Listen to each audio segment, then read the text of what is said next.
અમરેલીથી સમાચાર। અહીં કૂવામાંથી 3 વ્યક્તિના મૃતદેહ મળી આવ્યા છે। અમરેલીના લાલાવદર ગામ નજીકની આ ઘટના છે, જ્યાં પતિ પત્ની અને પત્નીની બહેનનો મૃતદેહ કૂવામાંથી મળી આવ્યો। મૃતકો ખેતરમાં મજૂરી કામ કરતા હતા અને ત્રણેય મૃતકો અન્ય રાજ્યના હોવાનું સામે આવ્યું છે। ત્રણેય લોકો કેવી રીતે કૂવામાં પડ્યા તેનું કારણ હજુ અકબંધ છે।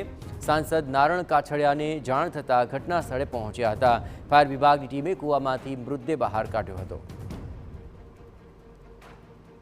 તો સમગ્ર જે ઘટના સામે આવી રહી છે તેની અંદર કૂવામાંથી આ 3 વ્યક્તિના મૃતદેહ મળ્યા છે। અમરેલીના લાલાવદર ગામની આ ઘટના છે। પતિ પત્ની અને પત્નીની બહેનનો આ મૃતદેહ કૂવામાંથી મળ્યો।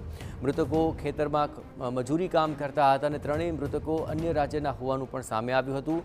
ત્રણેય લોકો આખરે કૂવામાં પડ્યા તેનું શું કારણ હોઈ શકે તેને લઈને આ સમગ્ર મામલે હવે તપાસ હાથ ધરાય છે। ખુદ સાંસદ નારણ કાછડિયા પણ ત્યાં પહોંચ્યા હતા અને આ સમગ્ર ઘટનાને લઈને તેમણે પણ ત્યાં જાત મુલાકાત લીધી હતી। ફાયર વિભાગની ટીમ ત્યાં પહોંચી હતી અને કૂવામાંથી ત્રણેય મૃતદેહ બહાર કાઢવામાં આવ્યા હતા।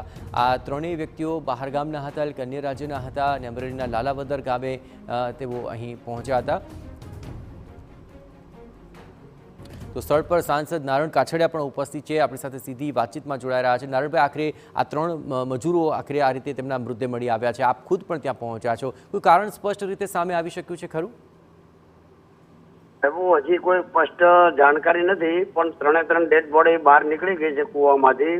ફાયર બ્રિગેડ અને પોલીસ બંને સ્થળ ઉપર તરત જ જાણ થતા આવી ગઈ છે અને એક 10 થી 12 વર્ષની દીકરી છે અને 2 માણસ પહોંચે છે, એટલે પરપ્રાંતિ છે ગોધરા સાઈડના। હવે શા માટે કયા કારણોસર આ બનાવ બન્યો છે એ તો હવે પીએમ રિપોર્ટ પછી જ ખબર પડે અને પોલીસ તપાસ પછી જ ખ્યાલ આવે આમાં।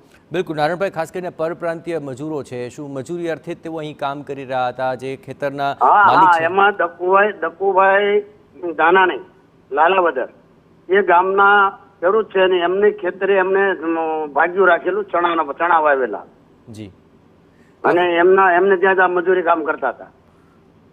બિલકુલ, તો કેટલા સમયથી તેઓ અહીં કામ કરી રહ્યા હતા અને જે ખેતરના માલિક છે તેમના તરફથી કોઈ માહિતી મળી રહી છે કે તેમને શું કોઈ તકલીફ હોઈ શકે? એક વર્ષથી ત્યાં હતા ભાઈ દકુભાઈ ધાનાણી ત્યાં 1 વર્ષથી। જી હાજી હાજી।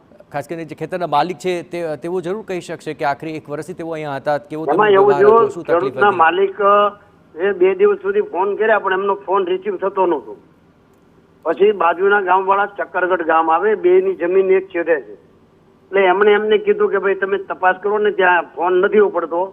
તો એ ત્યાં તપાસ કરી તો ત્યાં કોઈ હતું નહીં, પણ કૂવામાંથી સ્મેલ આવતી હતી એકદમ દુર્ગંધ, એટલે એને કૂવામાં નજર કરી તો એમાં 3 ડેડ બોડી ઉપર તરતી હતી, એટલે એમને તરત જ જાણ કરી કે ભાઈ આવું છે કે 3 ડેડ બોડી અંદર કૂવામાં દેખાય છે, એટલે એમણે પોલીસને જાણ કરી। જી, પોલીસ કઈ દિશામાં તપાસ કરી રહી છે? શું અત્યારે પોલીસ તો હવે અત્યારે ડેડ બોડી નીકળી ગઈ છે, હવે પીએમ માટે અમરેલી લઈ જાય। પીએમ રિપોર્ટ આવ્યા પછી હવે એ મર્ડર છે કે આત્મહત્યા છે તો પછી જ જાણવા મળે। બિલકુલ, ખૂબ ખૂબ આભાર નારણભાઈ ટીવી સાથે વાતચીત કરવા બદલ। તો નારણભાઈ કાછડિયા સાંસદ ખુદ તેઓ ત્યાં પહોંચ્યા છે, સમગ્ર ઘટનાને લઈને સ્પષ્ટપણે જણાવી રહ્યા છે કે જે ખેતર માલિક છે તેનો હજી સંપર્ક નથી થઈ રહ્યો, પરંતુ 1 વર્ષથી આ મજૂર પરિવાર અહીં કામ કરી રહ્યો હતો, જ્યાં પતિ પત્ની અને પત્નીની જે દીકરી છે તે અહીં ખાસ કામ કરી રહ્યા હતા, જેમાં 10-12 વર્ષની એક બાળકીનો પણ સમાવેશ થયો હોવાની તેમણે વિગતો આપી છે। હત્યા છે કે આપઘાત તેને લઈને હવે તપાસ થશે।